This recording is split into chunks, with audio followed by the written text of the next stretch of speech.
Hello and welcome to the short presentation. My name is Sandra Vicky, and in the next 5 minutes I will show you how to dig down into Postgres database performance.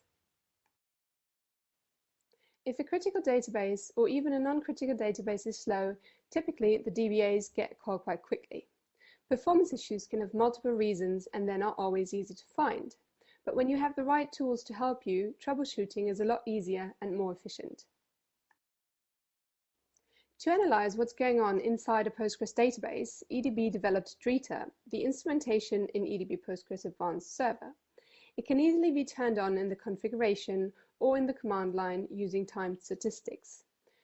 Once this parameter is active, you can take database performance snapshots. With those snapshots, you can look at system performance or individual sessions that occur between 2 or more snapshots, and that will help you identify wait events for the systems or a single session. Drita reports time statistics about system and session activity as well as relative duration.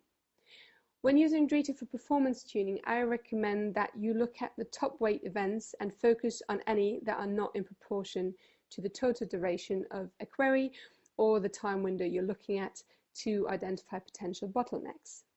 Drita also provides an EDB report function to generate a report similar to Oracle's StatsPack AWR report, and that report can be used to check and improve database performance.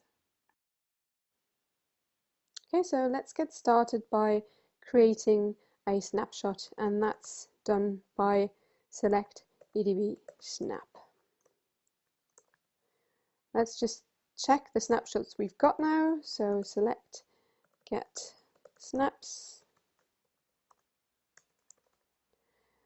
Okay, there's our first snapshot. Let's now run a query insert into T1 just to run a query values generate series from 1 to, let's just take 1 million.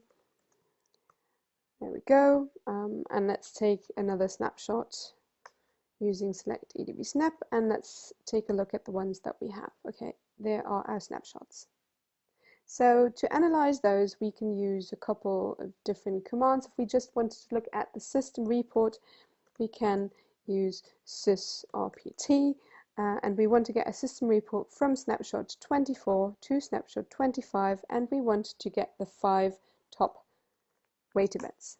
So looking at this, we can see that the database system was busy writing to a database file, actually extending an existing file about 40% of the time, and then for another 25% it was flashing well and writing well. Now that was looking at the system performance. If we wanted to look at my session performance, let's just find out my session ID.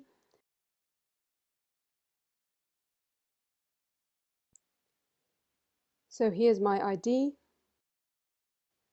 8836. So let's now use select session ID report, and again we're using snapshot 24 to start, session snapshot 25 to stop, and we want to take a look at the session with the ID 8836.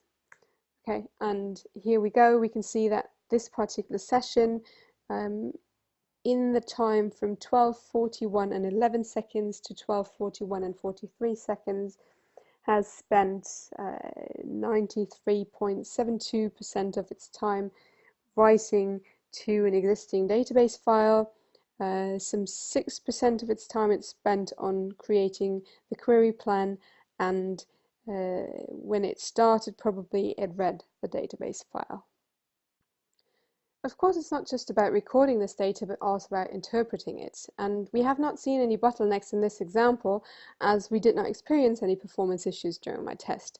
However, I would like to give you a couple of examples of how you can use this data.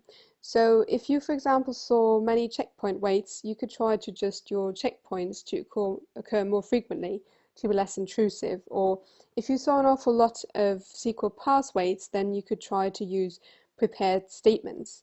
Or if you saw many database file random reads, I would recommend to check that you have the right indexes in place and that your statistics are up to date. We just saw how to query EDB Postgres Advanced Server for wait events to find out how the system or an individual session is spending its time. This helps us analyze performance bottlenecks and makes troubleshooting more efficient. On this slide, I would like to give you some resources to read up on Drita and try it out yourself. So the first link takes you to the download page for EDB Postgres Advanced Server, and the second link takes you to the database compatibility for Oracle guide, which will cover Drita in more detail. And if you'd like to have more information, please don't hesitate to contact us at info@enterprisedb.com. Thanks for listening today.